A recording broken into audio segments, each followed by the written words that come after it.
Ukraine is dealing a serious blow to the Russian economy by attacking oil and gas facilities. As part of a carefully planned campaign, Ukrainians have caused Russia approximately $100 billion in damage, The Sun reports. Military intelligence expert Philip Ingram told reporters that Ukrainian ingenuity is striking at the heart of the Russian economy. He asserted that precision strikes against oil and gas facilities are aimed at destabilizing Russian dictator Vladimir Putin's military machine.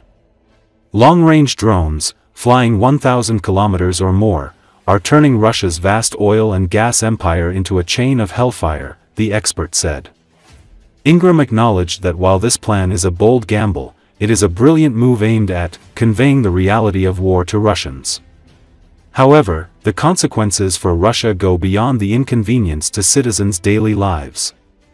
The expert shared that Ukrainian strikes could cause a serious fuel shortage.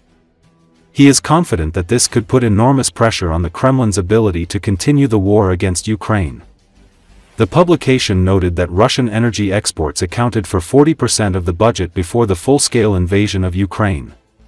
However, even taking into account Western sanctions, oil and gas exports still account for 30% of Russia's revenue.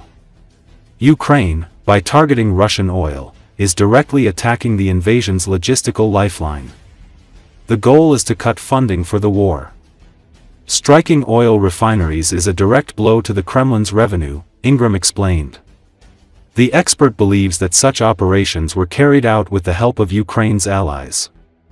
Ukrainian intelligence, likely with the assistance of Western partners and insiders on the ground, identified the most critical and vulnerable parts of each facility, Ingram said. According to the expert, the main goal of Ukrainian operations is to destroy complex, expensive, and virtually irreplaceable oil refineries. He emphasized that such facilities often require specialized Western technology, which is difficult for Russia to obtain due to sanctions. Repairing one of these installations isn't a matter of weeks. It's a matter of months, if not years, the expert explained.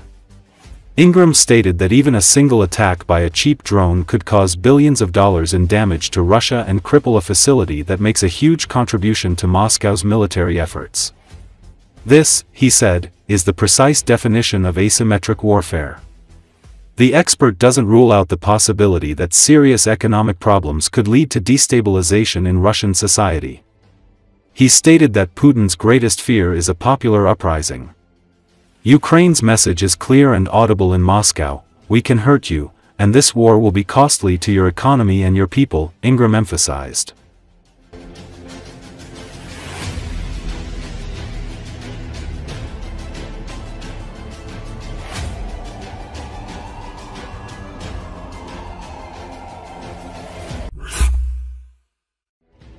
The General Staff of Ukrainian Armed Forces has confirmed its forces struck the Kharkiv electrode plant in Russia's Bryansk region on the night leading to September 29. 4 missiles hit the facility, located over 240 kilometers away, which produces electrical connectors for military and aerospace use. Explosions and a fire were reported at the site, with damage assessments ongoing. Located roughly 113 kilometers from the Ukrainian border, Electrodital is a major supplier to Russia's defense sector. The plant provides components to over 1,500 enterprises within the country's military-industrial complex and operates under the Radio-Electronic Technologies division of state-owned Rostec. The facility manufactures over 25,000 varieties of electrical connectors used in aerospace, defense, and electronics, and plays a direct role in producing Chimera FPV drones. Russian sources regard Electrodital as one of the leading enterprises in the nation's radio electronics industry.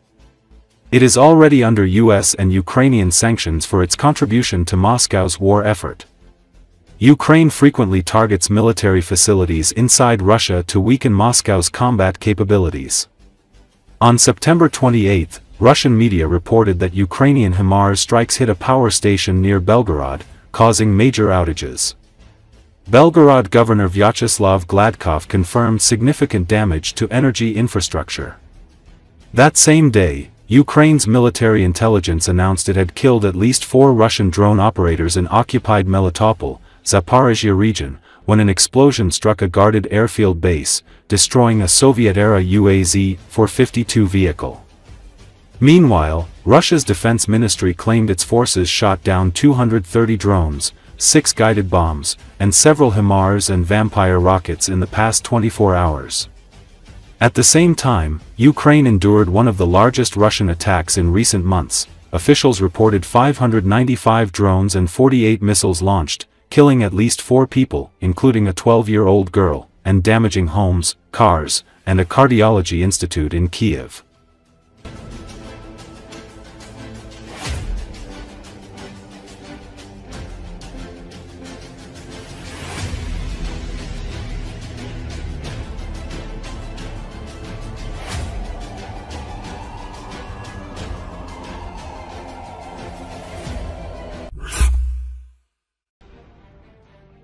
The deteriorating economic situation in the aggressor country, Russia, has led to increased tensions among the population and the temporarily occupied Crimean Peninsula.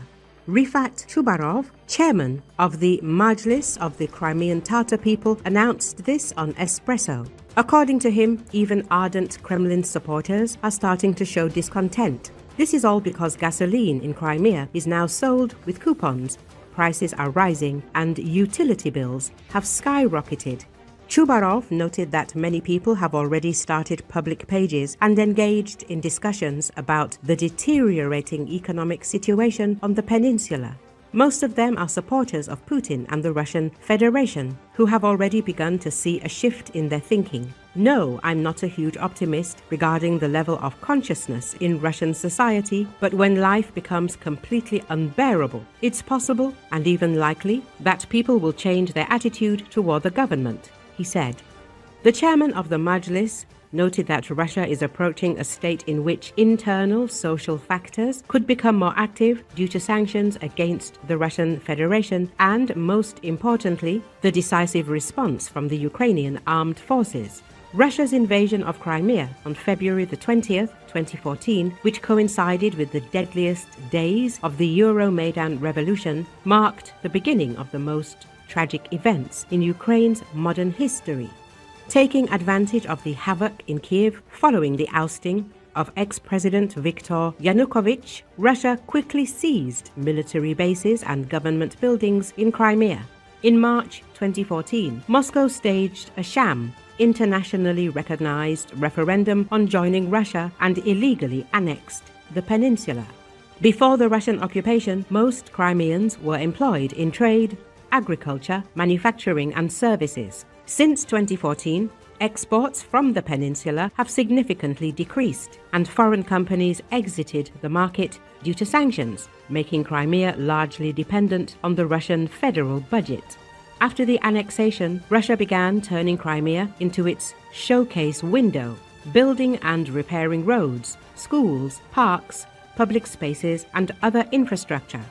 Russia launched several huge and expensive projects, like the 250-kilometer-long Tavrida Highway, connecting the peninsula's eastern part with its southern coast, and the $3 billion Kerch Bridge that links Crimea to Russia. As another part of its neo-colonization efforts, Russia has created a number of incentives for Russians to move to Crimea, offering them job opportunities, preferential mortgage lending, and even reportedly giving Russian soldiers confiscated homes of Ukrainians who have refused to accept Russian citizenship. Military and state employees in Russian-occupied Crimea also receive significantly higher salaries and more social benefits than those employed in other sectors.